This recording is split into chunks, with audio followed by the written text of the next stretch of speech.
Hello, friends. This is Dave Hurwitz, executive editor at ClassicsToday.com, here with the greatest recordings ever. And today's exemplar of the greatest recordings ever is this one. André Previn and the London Symphony play Messiaen Turangalîla-Symphony, sometimes known as the Tarantula Symphony, sometimes known as whatever you can pronounce it.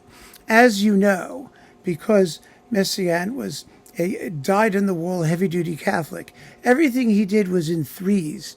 And the Turangalîla-Symphony, which has 10 movements, otherwise doesn't show much Trinitarian origins until we realize that it was originally part of a trilogy of works, only one of which, this one, was completed. The others were projected to be the Manukahanga Concerto and the Hawapa Chakatuka Sonata. But since he never wrote those, this is what we got. It was commissioned by Serge Koussevitzky in the Boston Symphony, given its premiere by Leonard Bernstein, who later would have nothing to do with it, although he did record Messiaen's Trois Petites Liturgies quite well, actually, which was also a Philharmonic commission, if I'm not mistaken. So he wasn't completely out of the picture when it came to Messiaen. But the first major recording, the first recording that mattered of this piece, was made by Seiji Ozawa with the Toronto Symphony. And it's also an extremely good one.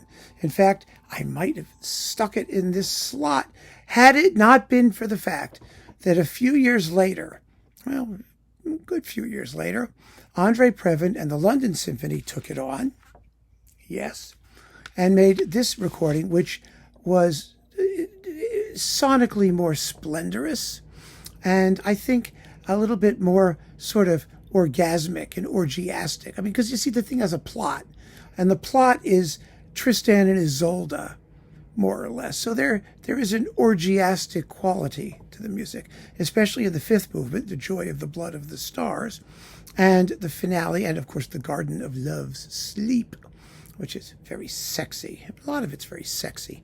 The piece consists of an enormous range of music that's sort of put in Bruckner-like blocks. They don't really develop. There is a movement called Development of Love, the development of the love theme, but it's all in blocks that repeat themselves, sometimes with changed orchestration or textures or combined somewhat. And the orchestra is huge. It's an enormous ensemble that includes solo piano, big solo piano, solo celesta, solo onde martineau, which is an electronic instrument that goes way. It's kind of like a theremin, and a solo vibraphone. So, I mean, it's like all the little keyboard things that you could have at once. And solo glockenspiel. The glockenspiel is a keyboard glockenspiel. A thing with it you play like a piano. So it's got like lots and lots of stuff going on, as often as not, with a huge percussion section and just all kinds of fun stuff. Lots of brass, lots of woodwinds, no harps. He doesn't use harps, which is kind of interesting. And it's one of the great 20th century phantasmagorias for orchestra. There have been lots and lots of recordings since this one. But I keep returning to this one. I keep returning to it, first of all, because the sonics were so good. I mean, it was really just beautifully balanced, wonderfully recorded. It doesn't have the onde martineau going way in your face all the time. The soloists are amazing. The soloists are Messiaen's wife, Yvonne Loriod, and his sister-in-law, Jean Loriod, right? She was his sister-in-law? Yeah. She was Yvonne's sister, so it was his sister-in-law. She was the first professor of onde martineau at the Paris Conservatoire. So, we're in really, really, really good hands. And I saw them play this piece a couple of times. I've mentioned this before. It used to be one of the great road shows in classical music because you had these two rather large and very serious women sitting at their various keyboard contraptions, and this enormous orchestra at Messiaen would usually show up and sit in the audience with a huge score in front of him, and he'd just sit there like this, never smiling, never smiled. And you've got, like, then the whole thing would cut loose, And some people would leave because it was so freaky, but most people stuck it out and had a very good time.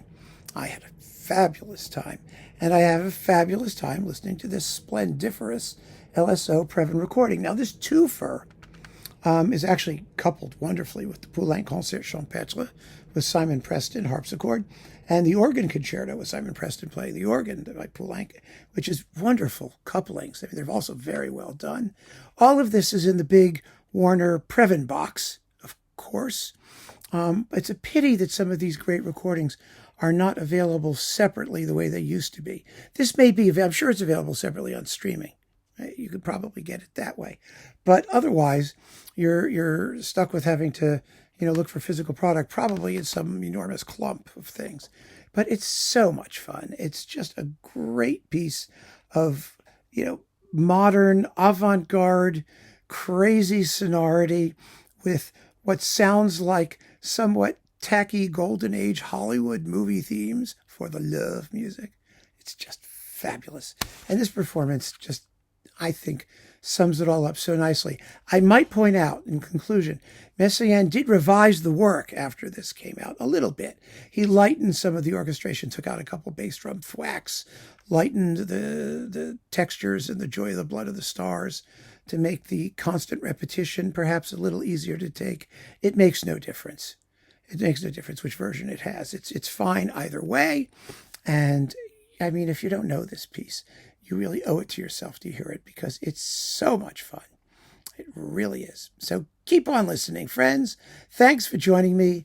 Take care.